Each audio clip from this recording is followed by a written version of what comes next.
How many times have you told yourself, I'll start tomorrow? Think about that for a second. Or maybe you had the plan ready. You knew exactly what to do. You even felt that spark of motivation just for a moment. But when the time actually came to start, you didn't.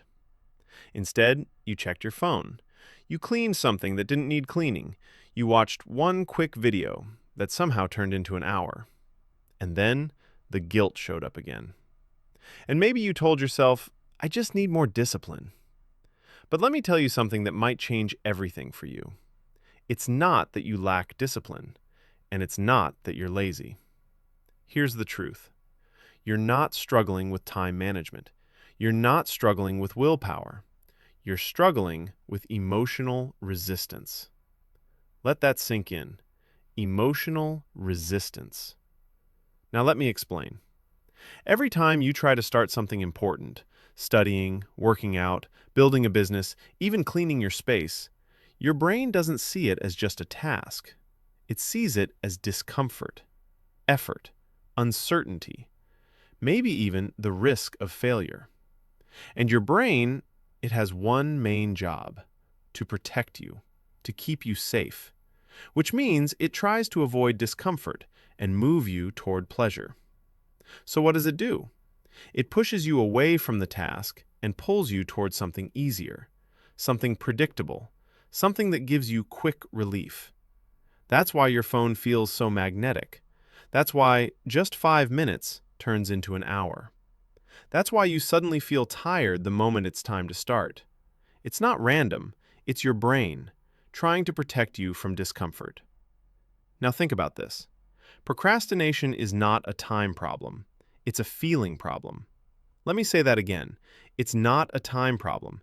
It's a feeling problem. And once you understand that, everything starts to make sense. Because willpower alone was never designed to fight feelings all day. Willpower is like a small battery. It drains fast.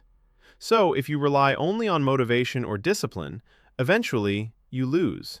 Not because you're weak, but because that's not how your brain works. But here's where things begin to shift. The moment you understand what's really happening, you stop fighting yourself blindly, and you start working with your brain instead of against it. Let me show you what this looks like in real life. Imagine a student named Kevin. Kevin has an important assignment due in 3 days. He plans. He tells himself he'll start early, do a little each day. Sounds good, right? But when the time comes to start, he feels this resistance. He sits down, opens his laptop, and suddenly remembers he needs to check his messages. Then a short video. Then maybe a snack. And just like that, the day is gone. Now the pressure is even higher. The task feels heavier, and the cycle repeats. So what's really happening here? Kevin doesn't hate the assignment. He hates how it feels to start. That confusion, that effort, that quiet fear of not doing it perfectly. So his brain chooses something easier, something that feels good now instead of something better later. And that's how procrastination works.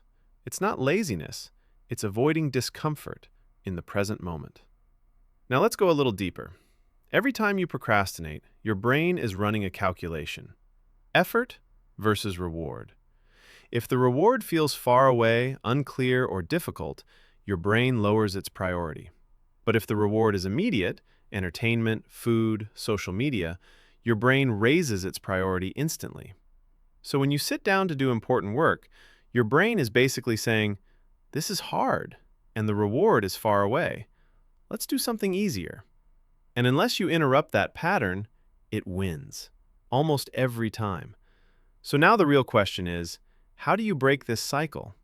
Let's walk through it, step by step. First, stop waiting to feel ready. Because here's the truth. You don't feel ready before you start. You feel ready after you start. Most people think motivation comes first, but it doesn't. Action comes first, even the smallest action. So instead of saying, I'll start when I feel motivated, you shift to something simpler. You say, I'll start for just 2 minutes. Not 2 hours, not 30 minutes, just 2 minutes, because your brain can handle 2 minutes. And once you begin, something interesting happens. the resistance starts to drop. Not all at once, but enough. Enough to keep going. That's momentum. And momentum is more powerful than motivation.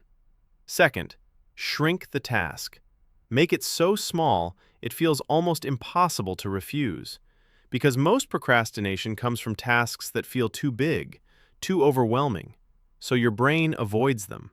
But when you reduce the task to the smallest possible action, everything changes. Not write the report, just open the document. Not work out, just put on your workout clothes. Not clean the room, just pick up one item. It sounds simple, almost too simple, but simple is powerful because your brain resists complexity and accepts simplicity. Third, expect resistance. Don't be surprised by it because resistance is normal. The moment you understand that, you stop thinking, something is wrong with me, and instead you say, this is just my brain resisting effort. That small shift, it removes pressure, and less pressure makes action easier. Fourth, remove the decision, because every time you decide whether to start, you open the door to procrastination. So don't decide in the moment. Pre-decide. Create a rule, something like, when it's 7 p.m., I sit down and start for 10 minutes, no matter what. No debate, no negotiation, no waiting for the mood, just action. And finally, reward starting, not finishing, because your brain repeats what feels good.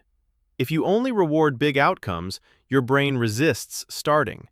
But if you reward showing up, opening the laptop, taking that first step, your brain begins to associate action with something positive. And over time, that changes everything.